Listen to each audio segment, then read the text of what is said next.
Grace and Steele. I'm Kevin Steele. And I'm Kevin Michael Grace. Our topic tonight is It's Always Dumbest Before the Dawn. The protests attending the inauguration of Donald Trump were incoherent and more than a little inane. The self-styled resistance turned out to be little more than masked Antifas smashing Starbucks windows and burning hapless garbage cans, accompanied with their usual imprecations, Hitler, fascist, Hitler, etc. The Women's March was bigger, but so was the confusion. There were a million different signs proclaiming a million different causes. The ladies were united only in their refusal to accept the results of the election. 80s icon Madonna sputtered, swore, and boasted of wanting to burn down the White House. Ashley Judd read a poem by a 19-year-old that began, quote, "I am a nasty woman," unquote, and got worse, much worse from there. And Gloria Steinem, sounding like a 19-year-old in an 82-year-old body, proclaimed, "No more asking daddy," whatever that meant. In past episodes of Grace and Steele, we've remarked on the surprising weakness of the left. Maybe we were being generous. If this is the resistance, then the right could rule America for a generation. Is that how you see it, Kevin? Well, first of all, I wanted to say something about that garbage can, and the real tragedy here is that it was only one day from retirement. Oh. He and the wife had already picked out a condo in Scottsdale, and it's just a damn shame. Yeah, that's right. Yeah, there's going to be a series about it, yeah. The garbage can. Dying in the streets of Washington. But, okay, all garbage cans aside, or at the curb, what do you think? Is it going to be a generation? Well, the more they act out like this, act up, act out, the more they make Trump look normal. I mean, not just less controversial, but not controversial at all. Who do you choose? Do you choose the Antifas? Do you choose the ladies who protest? Or do you choose the Trump family? You saw the picture of them in front of the Lincoln Memorial? Yeah, all this was nice and calm, and you're right. But I mean, those people are protesting in a vacuum, right? Because, well, who's representing the opposition at the moment? You know, half of Keith Olbermann.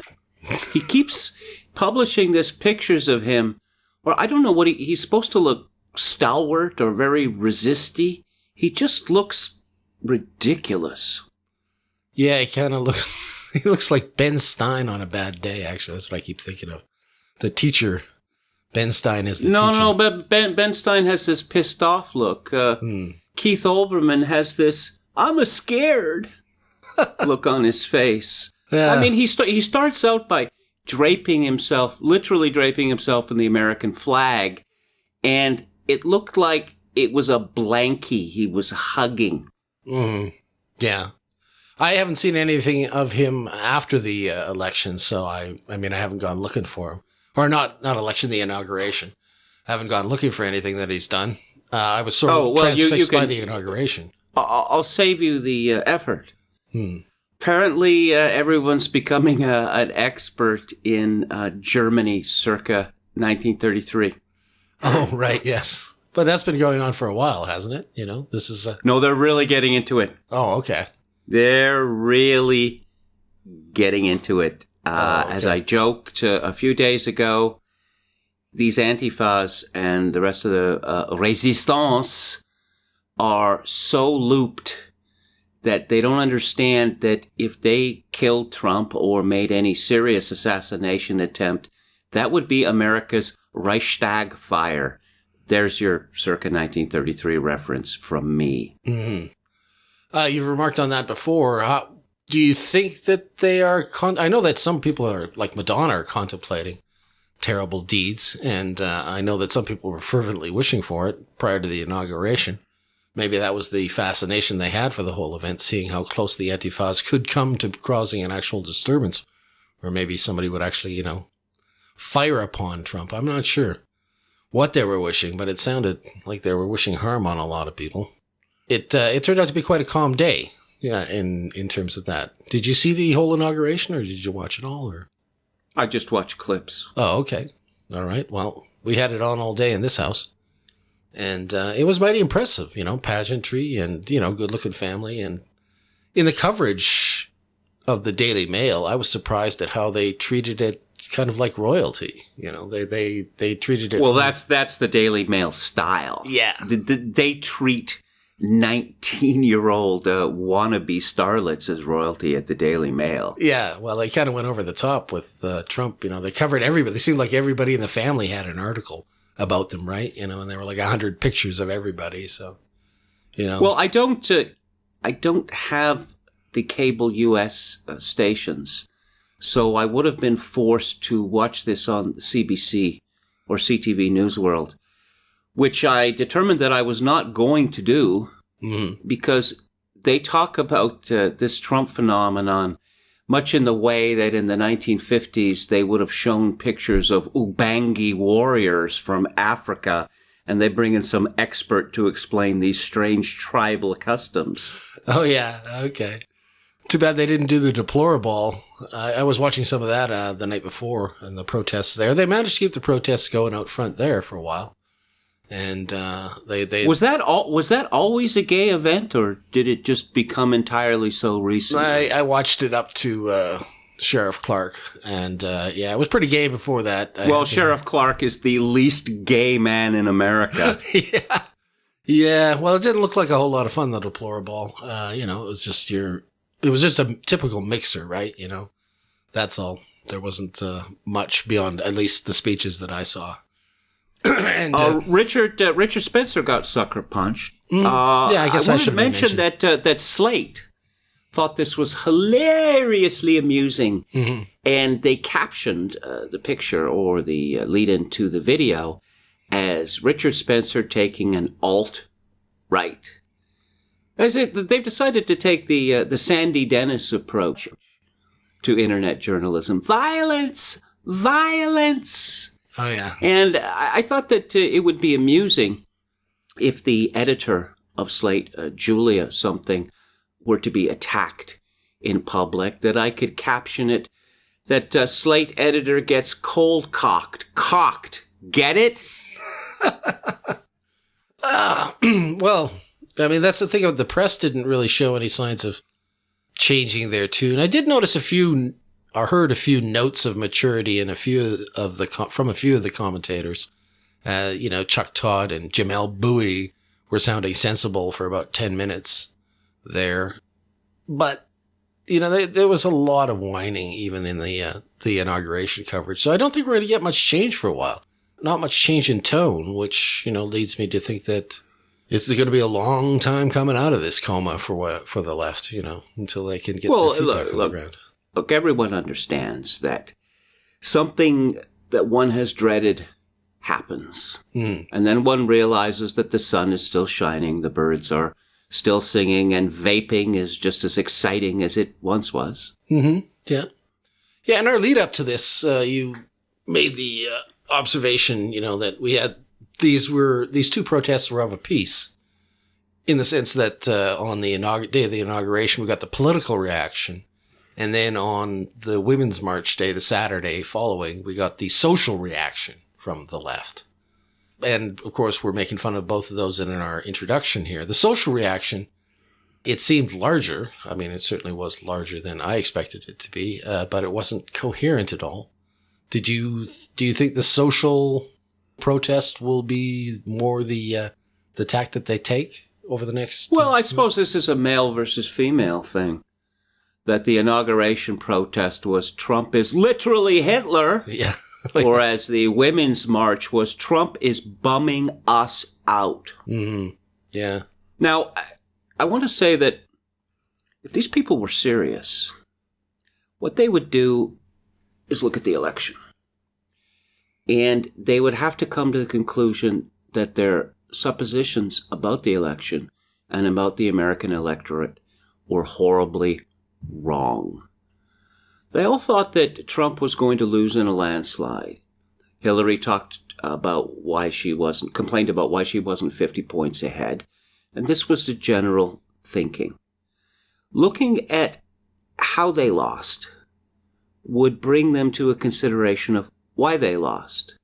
Now, one would think that sensible people would put aside a few months, 100 days maybe, to get together and talk about their wrong suppositions, to talk about how they can meet the knowledge of the American electorate as it is in an attempt to restart their movement, because their movement appears to be, guttering, or to have guttered.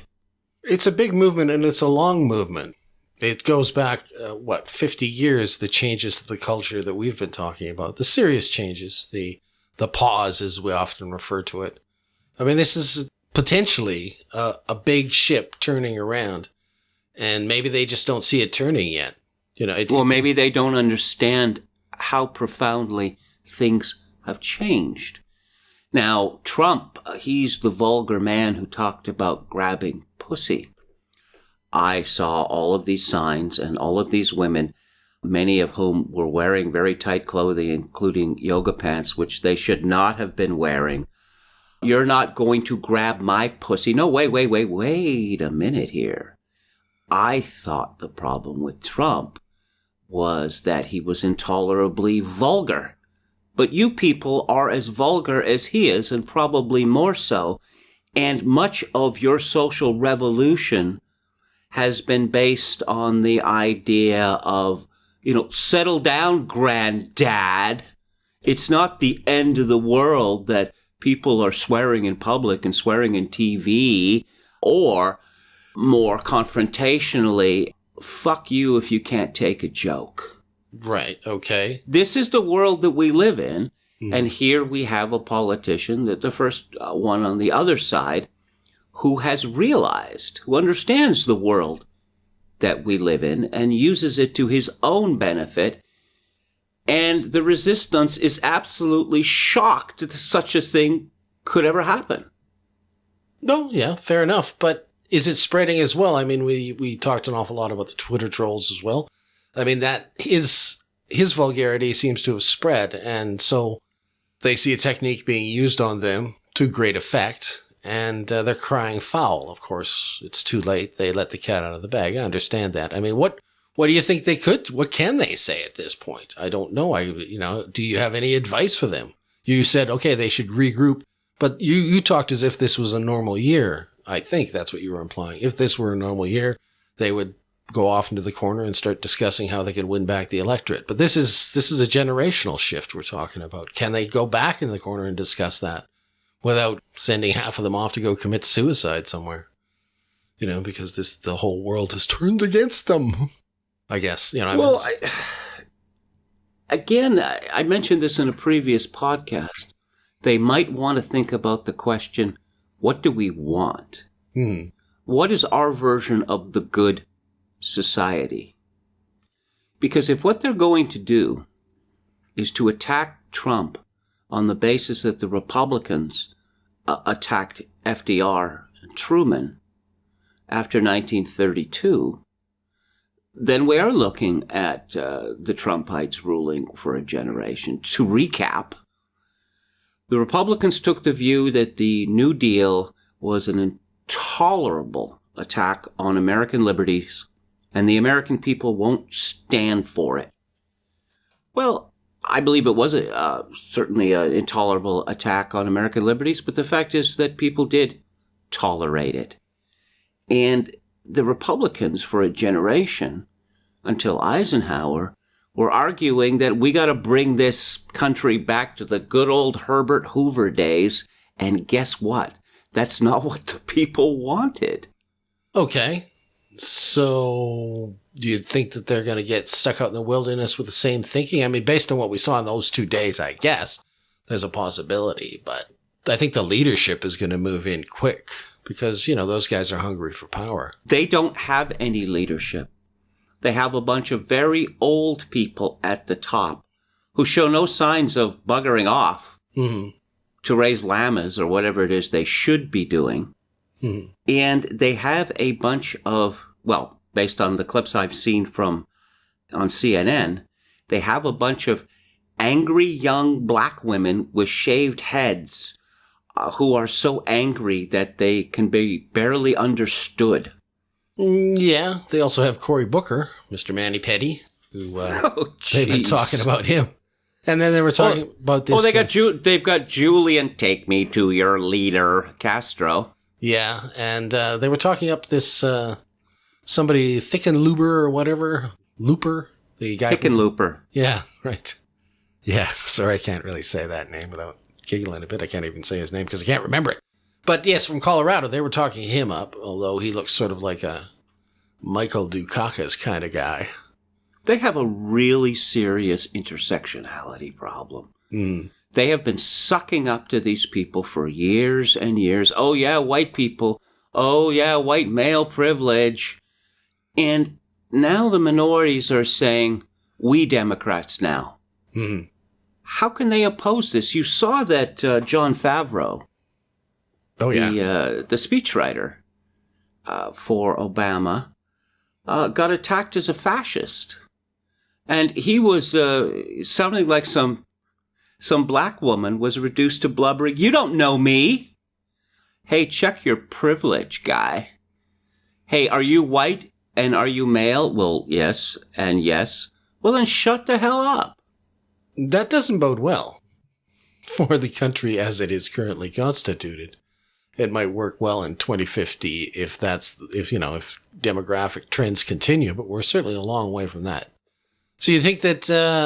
I don't see a Sister Souljah moment happening anytime soon, because that's what they need. They need someone to say, the next time a bunch of Black Lives Matter rabble invades my stage, I'm going to have them yanked off the stage by their hair. Or if they don't have any hair, because a lot of these young angry black women don't have any hair, I don't know, we'll grab them by the collar or whatever if they have collars. Mm-hmm. We'll get them off the stage somehow. I don't know how much of that is going to happen. I mean, it was many shows ago. I think it was on a show anyway. We've been talking so much off and on the shows here that I'm not sure exactly when it was said. That, I thought the protests would end because it would be the last chance that the left would have to protest in an anarchic environment where they face no consequences. I thought that was going to be last summer where they'd go to town with that. Turns out that they realized it right at the end, and they were actually publicizing the fact that Inauguration Day was the last time that they could protest in an Obama environment. Yet now we're hearing... We haven't had black people burning down CVS stores yet. Right, yeah. Actually, these Antifas were mostly white, and they could be facing up to 10 years in prison. I've seen a bit of discussion, some of the charges that were laid on to the 217 that were rounded up on Inauguration. Seems excessive. Seems terribly excessive.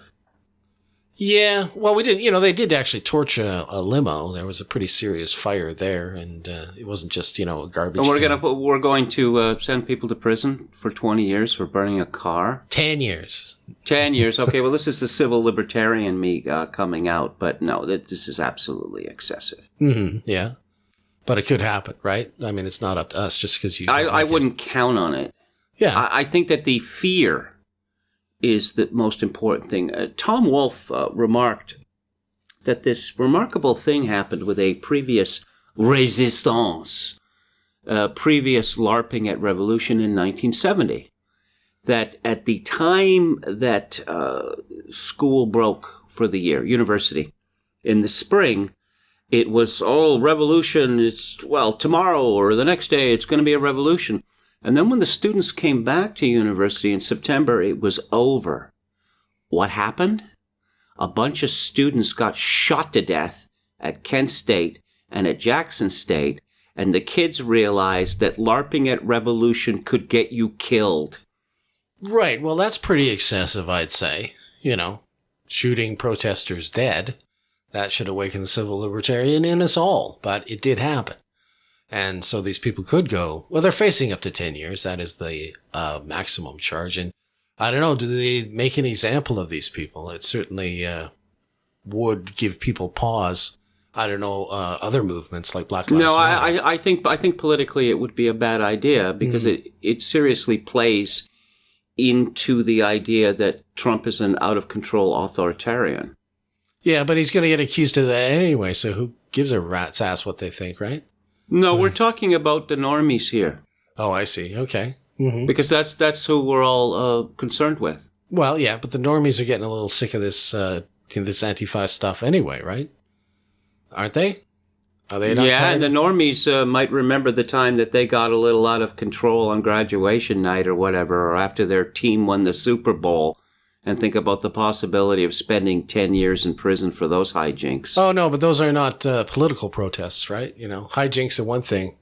Going out and burning down the local Quickie Mart because, you're protesting the death of some guy that ended up getting killed by police. The law is not supposed to consider motives. Mm-hmm.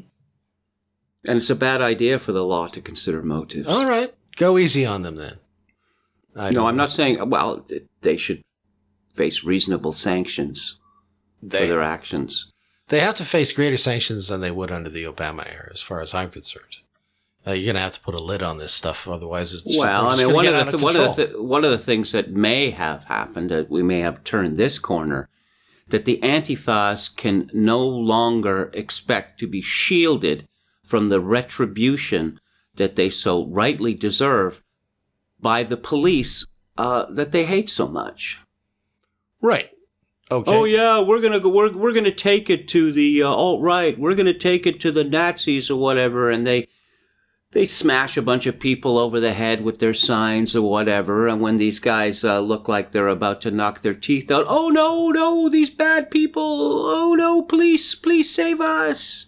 Actually, there was a good video of that where some guy got stopped in the street on Inauguration Day by a line of Antifas, and there ended up being a fist fight. Did you see that? They do not want violence to become normative in American politics because they will lose hard and they will lose fast. Okay, so the only way they're going to learn that, though, is by being either, restrained by the law or restrained by vigilantism, which is what you're suggesting. No, it's not vigilantism. When someone is standing on the street and someone comes up to him and punches him, it's reasonable to expect that people are going to fight back. And, to repeat, the left has been shielded from these kinds of consequences by the law, by the police. Mm-hmm. Oh, no, we got to break this up before the bad guys can get their licks in. Yeah, okay. It might be that way. I'm thinking back to Dennis Dale's arrest, where they had it all set up so that the lawyers were traveling with the accused, or so it seemed anyway. They dropped all the charges, by the way. Oh, there's our update. Okay. There was a snowstorm in Portland. I'll just say that we've had this unseasonably cold weather here in what Americans call the Pacific Northwest for the longest time. And they had a snowstorm, and they canceled the court date. He showed up. There was no court date, and it was just dropped. Wow. They dropped the charges into the snow. Cool. Literally cool. Okay, there's an update. No consequences there. Let's talk about no more asking permission from Daddy. I don't know what that means, other than she sounds loopy or senile. This is... What do you take that as to mean? I mean, she was talking about, we are all going to be united now, and we don't need to ask permission. That kind of thing. That's what she was saying. Yeah, but these feminists are completely incoherent. They always are. It was only a couple of years ago they were talking about how men had to step up. Do you remember that? Mm-hmm. Right, yeah. Sure. No, but wait a minute. But we don't want Daddy involved? Do you want Daddy involved, or don't you want Daddy involved? Okay, abortion. Abortion's legal in the United States. Birth control's legal in the United States. When that silly woman at the Catholic University became nationally famous after Rush Limbaugh attacked her, after her testimony to Congress, It turned out that she could have got her birth control from Walmart or whatever for $20 a month. Yeah. Now let's look at the significance of this. If reproductive choice is so very important, it's what has freed women from bondage, then $20 a month is it's a token price. Again, with abortion, how much does abortion cost? A few $100. Well, you've seen the ads. These women talk about how if they had been forced, as it were, to have a child at the age of whatever, this would have ruined their lives. Well, if that's the case, maybe you should have, I don't know, $400 or $500 rolled up and stuck in a sock, in a drawer, ready for just this occasion.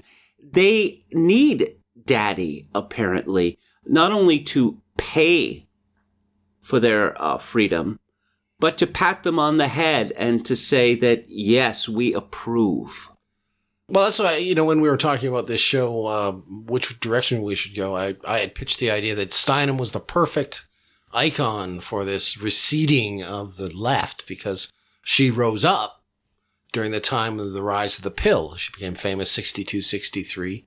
But she doesn't seem to have progressed much beyond the Playboy bunny girlhood phase, as I remarked in my introduction here.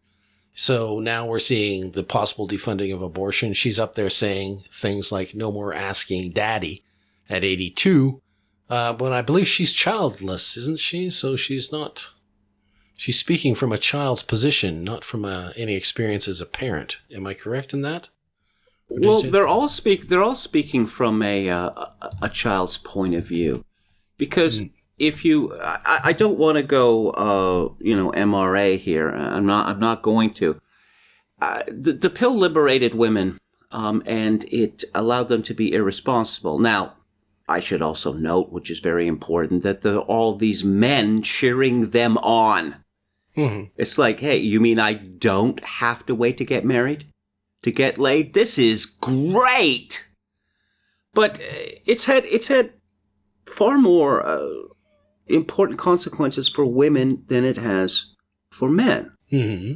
That this idea that these women in Washington somehow thinking that they were oppressed, that someone was looking to, I don't know, take control of their uteruses or keep your rosaries off my ovaries, as they used to say. Did these women think that they're living in Franco's Spain? Well, you say as they used to say. I think there were signs to that effect in this protest. Yes, yes. There were these scary depictions of uteri. Mm. There was also a picture which you may have seen of the fabled vagina dentata. Oh yeah, okay, yeah, looking rather unappetizing. Yeah. Well, yeah, the blonde girl with the "this pussy bites back" sign. She was quite attractive. These women. My have freedom. eyes are up here. These women have freedom, but they don't seem to realize that freedom means a greater choice of being unhappy. What their demands seem to be is that the government make them happy. Mm-hmm. Now. They have got their way in everything. Everyone is a feminist now. I remarked to you earlier that Peter MacKay, big-time conservative leader in Canada, got in trouble a few years ago. He was at a high school or something, at a home ec class, and he said to some girl that you'll make a fine wife one day, and oh my God, this was the worst thing, and he apologized. And so the men have learned not to say anything like that. They're all feminists. Who is arguing against women in combat anymore, or women doing anything anymore? The idea that women, for instance, will have children if and when they get to it, well, everyone's on board with that, and we're all supposed to feel the pain of these couples in their early 40s, or I don't know, their late 40s or their early 50s, who, we can't have a child. We're trying desperately for a child. Yeah, what were you doing for the last quarter century before that? Mm-hmm. Yeah. I know what you were doing. You were using birth control or you were having abortions. But no, and we all pretend that, we feel their pain because such a terrible, terrible position to be in. They thought that fertility was like a spigot, which one could turn on and off. And it turns out that it isn't. But this is the eternal child's lament. Mm-hmm. That, I wanted to eat a whole box of chocolates and now I feel sick.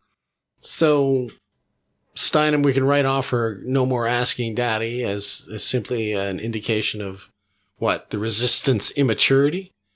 Certainly was ineffectual, I think, anyway. I mean, we'll see what comes of it. Maybe there's going to be some kind of meme, no more asking daddy or something like this. But as far as I'm concerned, it died on the vine right there. Oh, Gloria Steinem married for the first time at the age of 66. Now, obviously, there weren't going to be any children. Apparently, she has a stepson. Oh, she married the father of actor Christian Bale. So Christian Bale's her stepson. I am my own grandpa. Yeah, okay. Yeah, that is, that's what it says on Wikipedia, Christian Bale's stepson. Okay. So no children of her own. Yeah, so she really doesn't know anything about parenting. Yet she comes off as this, or is supposed to come off as this great emancipator of women and humanity in general. Let's be honest here. The fix was in from the beginning. Gloria Steinem, she's smart and she's so sexy. Remember when I was a kid, I kept being told, that Gloria Steinem, that feminists are all of these ugly women that men wouldn't want to touch. But that Gloria Steinem, and I was looking at her and thinking, is this what's considered attractive? Because I'm not getting it. Maybe I'm just too young. And then I got older and no. Everyone has been lying about Gloria Steinem from the beginning. Gloria Steinem's, the thing that she will be remembered for, if men had periods, then they'd all be boasting about who had the best period. This is the sort of thing that a sixth grader comes up with. If men had periods, they wouldn't be men. Well, there seemed to be quite a bit of that around at the protests. Oh, if men could have abortions, then you'd get them in an ATM machine. Again. Yeah. If men could get pregnant, they wouldn't be men. Yeah. This is the wit and wisdom of feminism. Well, there was one sign that was featured. I can't remember whether I saw it in Twitter or on NPC that said something to the effect, if women have to pay for tampons, maybe men should have to pay for razor blades then. And yeah, I joked that actually razor blades are free for men. Oh, that was on your site. Okay, yeah. Yes, but you have to go to the special patriarchy stores, or dispensaries rather, and the locations of them are disseminated on a need-to-know basis. Yeah. So where does this, how sheltered does your life have to be where you think that men get the razor blades for free? Yeah, well, I gotta interrupt to say that someone made a better joke than mine, which is that it's the Dollar Shave Club, not Free Shave Club. Okay, but this is the level of, intellectualism of the opposition. I know that we're struggling on the right, trying to, define the alt-right. That's one debate that's gone on, and there's been a lot of infighting in that particular political arena.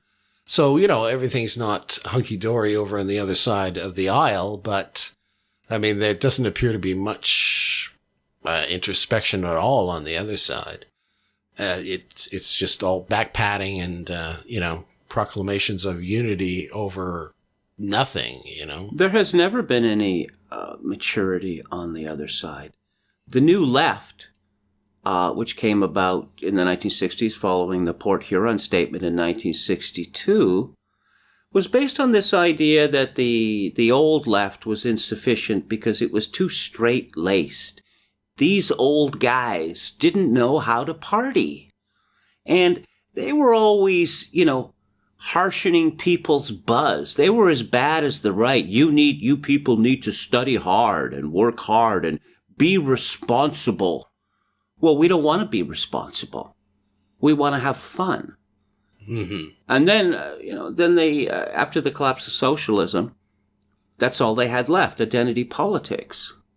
Well, which is now destroying them, to my great delight. I mean, it was obvious that this was going to happen, that these people, these quislings played along with the idea that white people are horrible and that men are horrible. And yes, we mean you. Me? What? No? What? Yes, you. We mean you. But I'm one of the good ones. No, there aren't any good ones. You've as much as agreed many times. You've used this word systemic, and you're part of the system. Mm-hmm. Well, of course, the identity politics roundly sounds off on white males. And it's interesting that the hard lefties that I've known, they're usually pretty hard. They were pretty hard lefties, both males, both white, both contemporaries of mine, have really come out strongly against identity politics, which kind of surprised me. I didn't think they'd actually speak out against it or even identify it as such. But they have. They've sort of woken up to the idea that this is kind of a cancer. They don't go much beyond stating that, this is a problem with the left, but they're starting to identify at least the segment of the left that's being attacked, that is white males. They're starting to recognize it. Well, I suppose any normal 50-year-old woman, white woman, would say, why are you picking on me? Mm-hmm. Okay. How did I become the enemy? Yeah. So now, part of this, or a large part of this, has to do with the left not understanding the forces that have been unleashed. Now, the right has not understood the forces that have been unleashed. We were talking about this earlier. This Jack Kempism in the Republican Party. Well, the black people aren't voting for us. Well, my response to that would be, do we need the black votes? Because we've elected presidents getting 5 to 10% of the black votes. But for the sake of argument, we'll say that this is a problem and we need to get more black votes. So how do we get more black votes? Well, we let black people know about the power of the free market.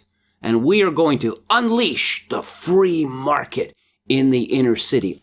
Also, colorblind society. We're going to make America a truly colorblind society. And black people have looked at this and gone, what? How does this benefit us? But it benefits everyone. No. How does it benefit us? Now, unspoken there is that the whole idea of Gibbs. I mean, are you suggesting we're not going to get the Gibbs we were getting before? That'll all have to be worked out. No, answer my question. Are we going to get fewer Gibbs than we did before? Because why would we want that? Mm. And as for this, the power of free enterprise, the way that black people saw it was a bunch of Koreans or whoever owning the stores in their neighborhoods. Mm-hmm. Why would they like that? Now, on the left, this intersectionality with everyone competing for who is the most discriminated against and therefore who should have leadership positions means that the old rules don't apply. Now, again, going back to Black Lives Matter invading Bernie Sanders' stage, what did Bernie Sanders do in response to this? He hired a young black woman with a shaved head to be his spokesperson. Now, what kind of message does that send? Success, of course, right? Yeah, that's all. Yes. Yeah, it sent a message of success, so that would be encouraging for them. Getting back to the idea of Gibbs, how much do you think of this Women's March had to do with Gibbs? I mean, we know that there was some talk of the promise of Trump's to defund abortion. Of course, that's not really big Gibbs there, but there's the whole idea, I guess, the glass ceiling. This was the thing that crushed a lot of women. The fact that Hillary didn't get to shatter that glass ceiling, and so they all feel put upon because of it, because the ascension has stopped or paused for a while. The glass ceiling pretty much doesn't exist for women with university educations. Mm-hmm.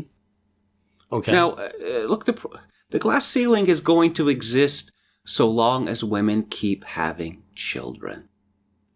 It's that simple. Women do not have the devotion to their boring jobs that men do. They are not as interested in fighting their way to the top. And they had this habit of taking a year, 2 years off, sometimes repeatedly, to have children. And they find that they're no longer on the partner track or whatever. And for a great many women, I would say normal women, they decide, okay, I'm not on partner track anymore. I can live with that. There's more important things in life than being on the partner track.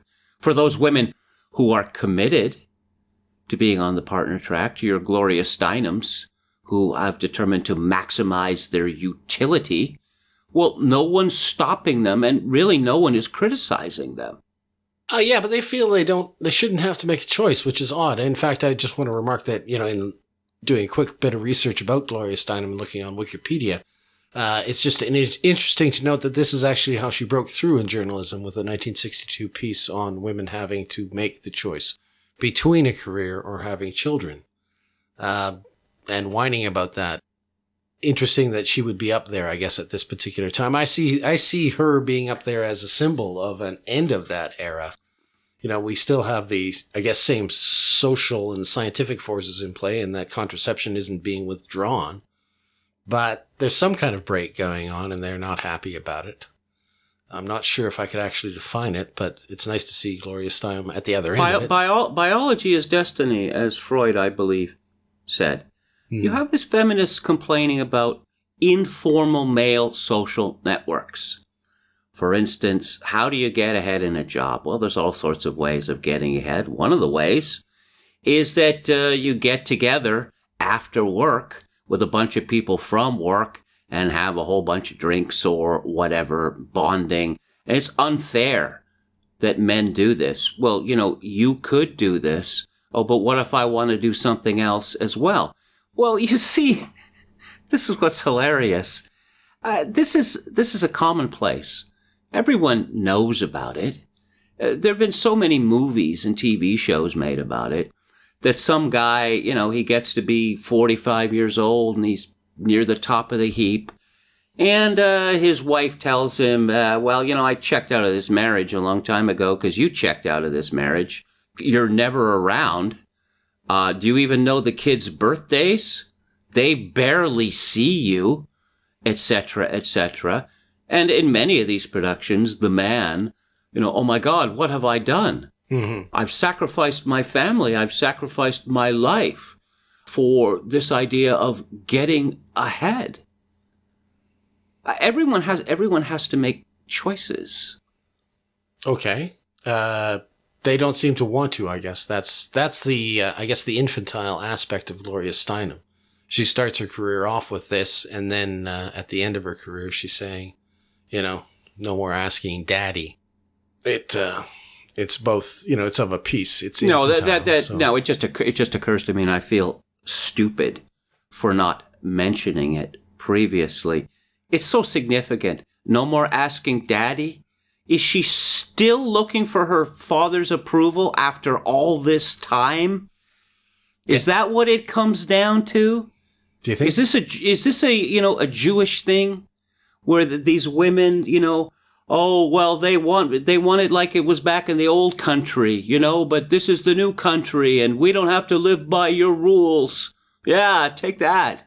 Well, it is, common knowledge that as you get older, you start reverting to childhood and thinking about, a lot about your childhood, and a lot of childhood hurts and victories come to mind again. I know this simply from, speaking with my parents over the years as they get older. And, as my father's passed away, but my mother's still alive, and she thinks an awful lot about this and talks an awful lot about it. In that sense, Steinem's comments don't seem out of place. It does seem out of place in a feminist march following an election, I guess. as a personal thing, all I can say, maybe she has daddy issues, but bringing Did you see the golden calf that the feminists created on the weekend in Washington? No, did they create a golden calf? I didn't see that. Yeah, it was this pagan blood ceremony where they had these sanitary napkins, which they had a big wall full of sanitary napkins that had messages written on them. Oh yeah. And this Ashley Judd's berserk speech where blood, and we're all about blood, and we don't like to throw away our underpants, so you could have saved us that. Okay. I don't get that either. Okay. Oh, I get it. Oh, okay. Well, I get it. Oh, she doesn't like to throw away her underpants, but she has to because they have blood on them. Oh, yeah, okay, well, yeah, let's not get into that. There's too much of that on television already. Maybe we should market red underpants, Kevin. What do you think? Oh, but you see, that would be the easy way. That's typical male thinking. Oh, okay. All right. That would be too easy, okay. You know? Okay. And that would be taking away choice. I mean, I don't want to sound flippant here, but it's difficult not to sound flippant because what do you protest when you have got everything that you asked for? What, you want the government or somebody, daddy maybe, to fill that void in your heart? Mm-hmm. Well, maybe this was a protest against human nature, and maybe that's why I guess the world eventually will turn on them or turn against them. You know, the fact that activity against human nature is somewhat inefficient, you know, and somewhat unproductive. So it was inevitable it was going to end up at this kind of pointless protest following an election of a man, I suppose. Oh, was it really a protest, or was it just girls just want to have fun? I did see some analysis that said it was this was simply a catharsis. This was therapy, is what it was for them. They can all go home and now turn away from politics, feeling they've done their part. Which is another way of saying it was all pretty pointless for everybody else. There's a well-known cliche of which you're aware, that women say, you think we're arguing, you think we're having a quarrel, but I'm just expressing how I feel. Oh, okay. You know this, right? Mm-hmm. Yes, your stereotypical quarrel. After several hours of this, the man will, feel like he's been, beaten with a sack of hammers, and the woman seems refreshed. Well, I got all that off my chest. Yeah, really? Okay. Well, maybe that's all it was. I don't know. I mean, but the thing is, it's as a form of resistance, which is what they're claiming it to be. It's not going to be that enduring, I don't suppose. This is the dumbness before the dawn. Mm-hmm. That maybe this is the final gasp of the unseriousness of the last 50, 60 years. Oh, you can have it all. No one can have it all. Yeah. No one can have it all. Well, they've been saying that for a long time. As they say, you can't take it with you. There are limits placed on our achievement in life. Mm-hmm. It all ends with death. Same for everyone. Right. Very egalitarian, Yeah. So this would be then a maturing of the left, is what you're saying. This is a point where they should realize that what they had hoped for can't happen, and therefore they must withdraw and rethink. Which is, I think, how you started out this discussion by saying. No, well, let's look at the glass ceiling. You have all of these women at the march who were angry with capitalism. I don't know that they understand what capitalism is, especially since without capitalism there would have been no feminism, because capitalists wanted women in the workforce so they'd have a better selection of workers, but more importantly, so they could lower wages. And this led to an enormous increase in all sorts of consumer spending, because women who work outside of the house do not have the time or the energy to devote to housework, such that they must buy all these things that they formerly made themselves or did without. Right. Okay. So there's a contradiction there, but there's many contradictions. I mean, if women are seriously interested in the question of why so many of them are unhappy, I suggest that they look at the problem of scale. Ah, where'd you hear that? Where did I hear it? Yes. I thought it all by myself. Yeah, I know. I'm just no. If you read Christopher Lasch, I mean, from roughly the 1920s, this idea that government and capitalism, well, we have all these experts.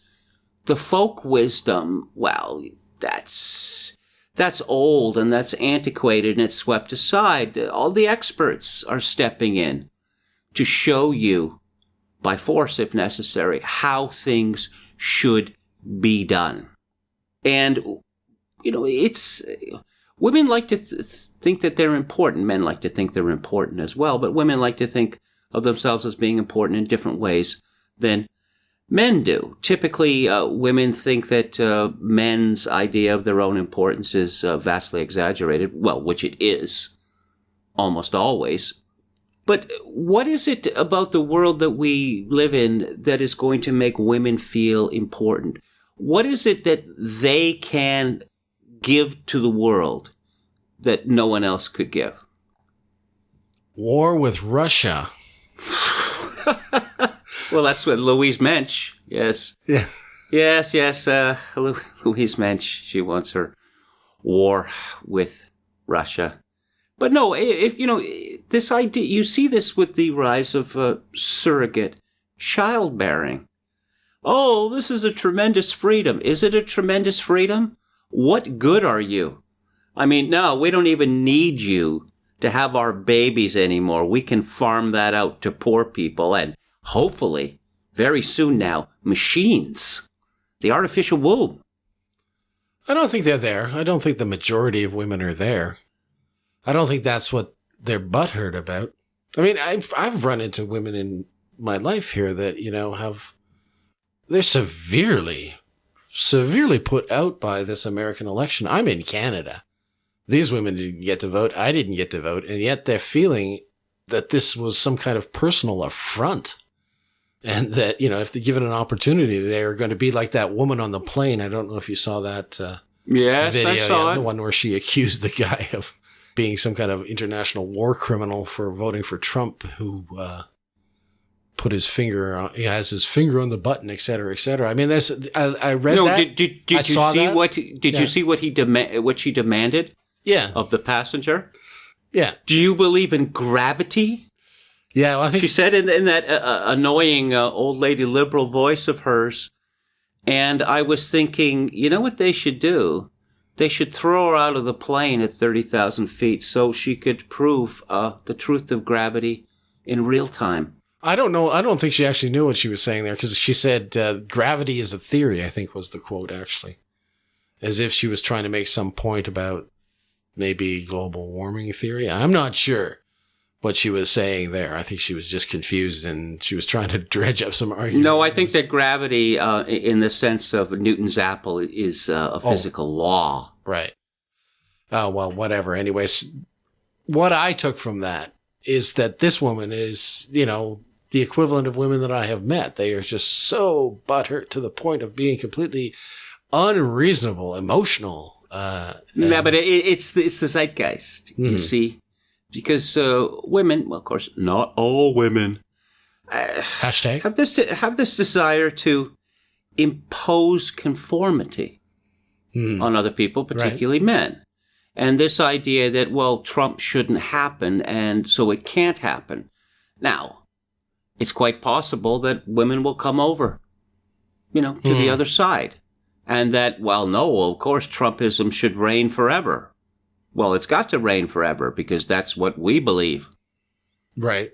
And the political end, though, of course, they're not going to come over at any time soon, right? they are unwinnable as far as I could tell. The people that Who's unwinnable? Well, you know, if you look at these two protests, the inauguration and the march, as you know, two ends of the same thing. One is the political protest, the other is the social protest. Then the inauguration day protesters will never be won over. Oh no, but see, the media has not learned its lesson. The media was telling us, that these the Women's March and the inauguration protest completely dwarfed the inauguration. Well, see, the inauguration actually, it doesn't need anybody. I mean, Lyndon Johnson was sworn in as president in an office by a local judge. They don't need all these vast crowds. They had a vast crowd. We've seen the pictures, but the media was pretending, there was like 17 people who showed up, and they had to. This is this typical media trick, Yeah, when there were these count. these vast protests against the invasion of Iraq. Oh, well, nobody showed up. I mean, that's all. Yeah, these ridiculous numbers. Or, in Britain, the vast protests, people coming from one end of Britain to the other to protest against the banning of blood sports. The media, which was in favor of the banning of the blood sports, there was nobody there, and they were all in London anyway just for shopping. They just insist on lying, but now they run into this dread possibility that no one's going to listen to them anymore. Yes, another big topic, entirely, but they will be what? Well, the media, I don't know where they will end up on this. Obviously, we're going through some kind of very strange social transition there. Yes, and let's look at a prediction that we made about the right, Conservatism Inc., movement conservatism. Bill Kristol lost his job. Mm-hmm. And Daniel McCarthy, the editor of the American Conservative, lost his job. And George Will lost his job at Fox News. But so did Stacey Dash. Okay.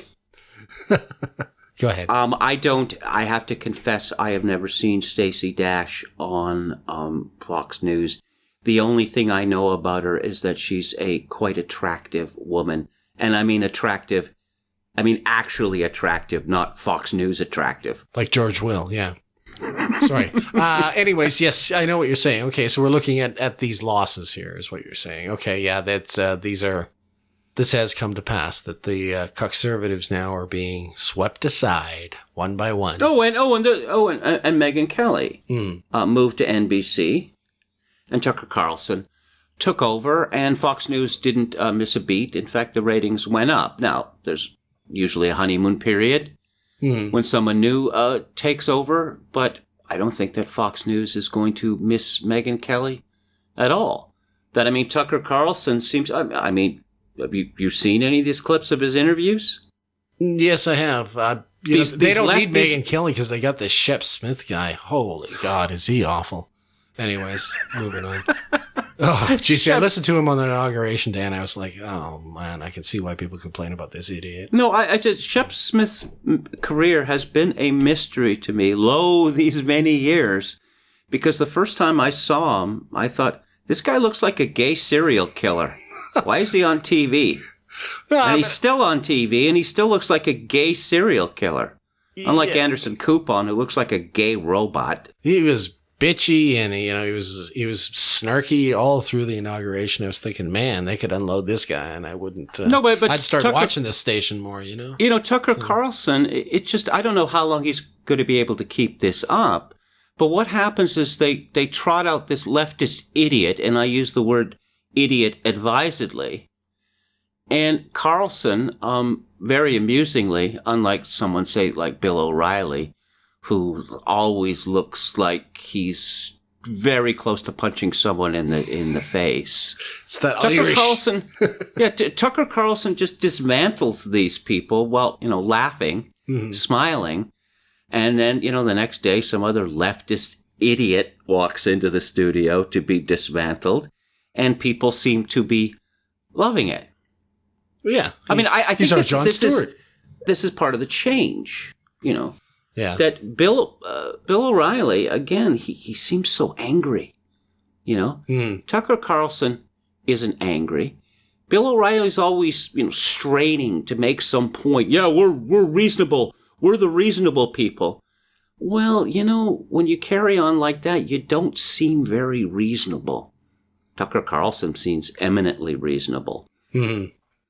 Well, I think this is the whole problem with the protests we saw on the weekend, or Friday and Saturday. Is, there wasn't any substance to them. There wasn't any reason behind them. There was nobody really standing up and making a coherent argument that was, worth listening to. As we mentioned, Gloria Steinem talked strange. Ashley Judd. I mean, come on.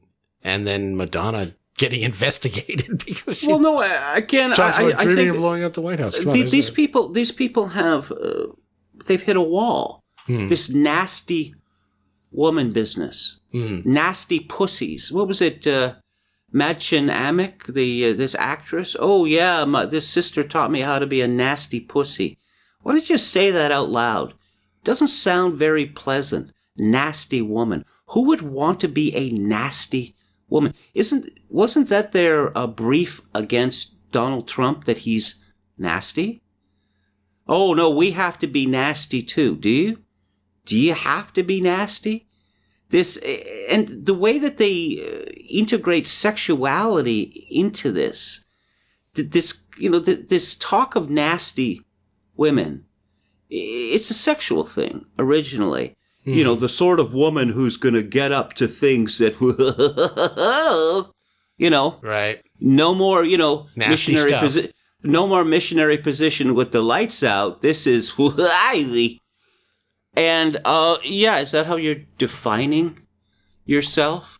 You're defining yourself that reasonable people don't like you and don't want to be around you?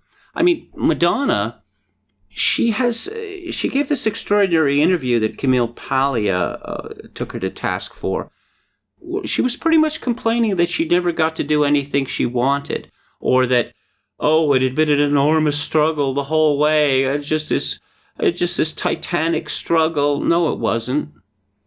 Back in the 80s, what she had, Jesus Christ on the cross, in one of her videos, and she got away. Not only she got away with it, everyone seemed to be cheering her. Yeah. And Ashley Judd, who was a far less successful woman professionally than Madonna, Ashley Judd, if you ever read anything about her marriage with Dario Franchitti, who escaped and actually met a non-crazy woman who gave him a child, and Ashley Judd, wasn't up to that or didn't want to, so Dario seems to be a happy man now. You look at Madonna. I mean, Ashley Judd's a little different because Madonna is such an iconic figure. I mean, she's not really relatable to most women. Someone like Ashley Judd is far more relatable, except for the fact that she is out of her fucking mind. And this has been so obvious. Well, it's been obvious to anyone who reads about the entertainment industry, but now everyone in America knows that she's out of her mind. And these are the top two ladies. Well, the antediluvian Gloria Steinem. These are your heavy hitters. Well, let's say it's going to be a long time in the wilderness unless they bring up some new leaders, and it can't be the ones that they're Elizabeth Warren that was there as well. Didn't seem to say much, but she was out there marching around in her earmuffs. Yeah, another annoying school marm. Yeah, that's all we need. Well, let's assume that the Republicans, or I'd say the right, is going to be in power for the next 50 years. No. Hang on a minute. You see, there's this question of events, right? There's all sorts of things that happen in politics which are based on unforeseen circumstances. Mm-hmm. There could be some economic disaster which could throw the Trump administration into chaos. All manner of things could happen. the problem with the left is that they've shot their wad already. They've gone a long way to discrediting themselves even before Trump took office. And they have very little left. And you look at the way that Obama left, but they were singing songs to him on Saturday Night Live.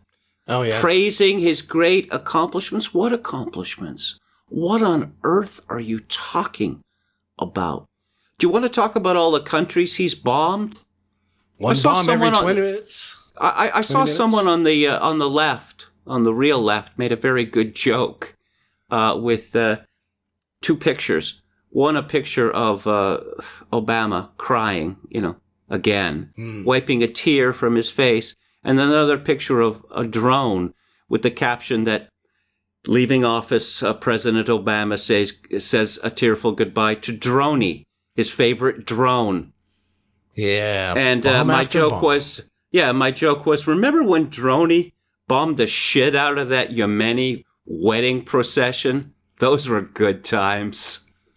Yeah. Warms my heart to think of it. No, I mean, what do you get from Obama? You get war without end. You get sucking up to the bankers that nearly destroyed the world in 2008. Oh, and you get Obamacare, which is where you just get to pay 2, 3, 4, 5 times as much for much worse health care than you had before. That is unless you have no money at all, in which case you're much better off. Well, you get health care instead of Medicare. Mm-hmm. Yeah. There's there's some debate there whether that would have been better for people. Just or, Medicare. If you have AIDS, then the government pays for the $100,000 for the 40 pills, $100,000 a year for the 40 pills you have to take every day. Mm-hmm. Yeah. But for most people in the United States, Obamacare has been a disaster. Okay. I mean, they're not doing themselves any favors by making a plaster idol out of Obama, who is going to be known fairly soon as the Black Millard Fillmore, or the half-Black Millard Fillmore. I mean, this is something I'm kind of hoping that now that Obama's out of office, we can look at some questions like, how on earth did this guy get to become president? How did Nicholas Sticks calls him John Doe? Like, maybe we can find out who this guy really was. Well, you look to Steve Saylor for those books, or what? He already wrote the book on who the hell is this guy. No. I mean, actually who he is. Oh, okay. Actually who he is. Maybe we can investigate that. Maybe we can investigate the astonishing historical development that 7 years after 9/11, America elected a jug-eared mulatto called Barack Hussein Obama II as president. Seems kind of crazy, doesn't it? Only in hindsight. Seemed perfectly appropriate at the time. Well, it seemed kind of crazy to me. It's like that, with that Ben Stiller movie, Mm-hmm. with the fashion designer. Am I taking crazy pills? You're giving him the Nobel Peace Prize?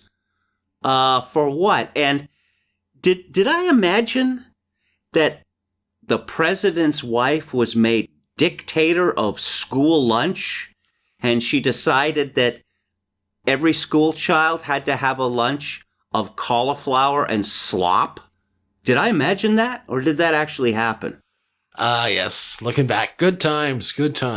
Headlines on Drudge about school lunches. Never thought I'd see that. Well, what are they saying now? Free the tater tot. It's got to be done in the first 100 days. We'll see. I mean, tater tots are delicious. Yeah, and they ought to be freed. And I guess we should free up our listeners now. We're coming to the end of our show here. Did you want to wrap up with anything, or are we just going to sign off and let people know that we believe that the Republicans are going to be in power for 100 years? Now you got to watch yourself there. You're going to get up to 1,000 years, and then we're back to Hitler again, and I don't want to get back to that. Oh yeah, I didn't even think of that when I wrote the intro. Okay, all right. Well, okay, that is the end of our wonderful episode 68 of Grace and Steel. Thanks for listening. I'm Kevin Steele. And I'm Kevin Michael Grace.